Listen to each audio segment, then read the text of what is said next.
الشیطان الرجیم ان الذين كفروا لن تغني عنهم اموالهم ولا اولادهم من الله شيئا واولئك اصحاب النار هم فيها خالدون ان الذين كفروا لن تغني تدفع عنهم اموالهم، یعنی بے شک جنہوں نے کفر کیا لن تغنیہ بے پرواہ نہیں کر سکے گا ان سے ان کے اموال، شاید کہتے ہیں تدفع، تغنیہ کو تدفع کے معنی میں کر رہے ہیں، یعنی ان کے مال ان سے دفع نہیں کر سکیں گے، نہ ولا اولادہم، نہ ان کی اولاد ان سے دفع کر سکے گی، من اللہ، اللہ کی جانب سے۔ شاعر کہتے ہیں ای عذاب، یہاں مضاف محذوف ہے، یعنی من عذاب اللہ، اللہ کے عذاب سے۔ بے شک جنہوں نے کفر کیا ان کے مال ان کی اولاد کچھ دفع نہیں کر سکتی، من اللہ، اللہ کے عذاب سے، شیئن کچھ دفع نہیں کر سکتی۔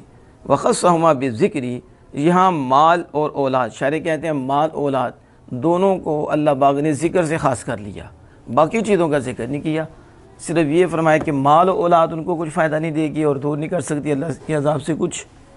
تو کیوں؟ اس کی وجہ کیا ہے کہ ان دونوں کو ذکر کے ساتھ خاص کیا۔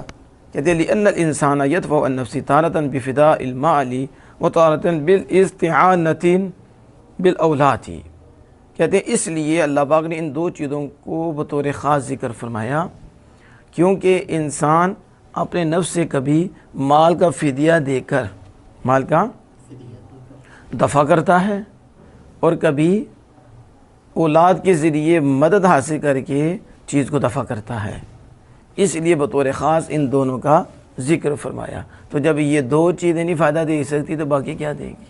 باقی وَأُولَٰئِكَ أَصْحَابُ النَّارِ، وہی لوگ دوزخی ہیں، وہ لوگ دوزخی ہیں، ہم فیہا خالدون، دوزخ میں ہمیشہ رہیں گے۔ مَثَلُ مَا يُنْفِقُونَ فِي هَٰذِهِ الْحَيَاةِ الدُّنْيَا كَمَثَلِ رِيحٍ فِيهَا صِرٌّ أَصَابَتْ حَرْثَ قَوْمٍ ظَلَمُوا أَنفُسَهُمْ فَأَهْلَكَتْهُ وَمَا ظَلَمَهُمُ اللَّهُ وَلَٰكِنْ أَنفُسَهُمْ يَظْلِمُونَ۔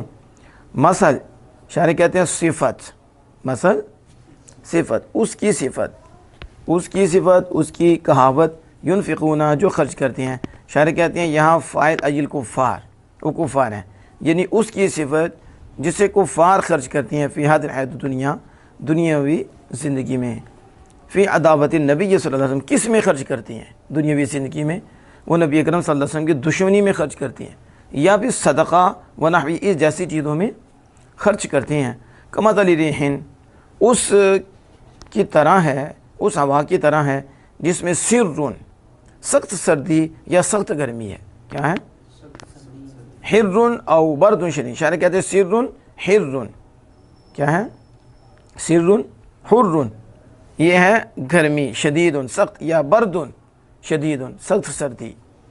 اصابت حرث قوم ظلموا انفسهم، اصابت وہ پہنچی حرث زرع، یعنی حرث بمعنی زرع، کھیتی، قوم کی کھیتی کو پہنچی، اس قوم کی ظلموا انفسهم جنہوں نے اپنی جانوں پہ ظلم کیا۔ کس کے ساتھ ظلم کیا؟ بالکفر والمعصیت، کفر اور نافرمانی کرنے کے ساتھ انہیں اپنی جانوں پہ ظلم کیا۔ فَلَقَتْهُ، تو اس نے اس کو ہلاک کر دیا۔ فَلَمْ يَنْتَفِعُوا، تو انہوں نے نفع حاصل نہیں کیا بھی اس کے ساتھ۔ فَكَذَلِكَ نَفَقَاتُهُمْ ذَاهِبَةٌ، یوں ہی کافروں کے نفقے ضائع ہو جاتے ہیں، لا ينتفعون به، وہ ان سے نفع حاصل نہیں کر پاتے۔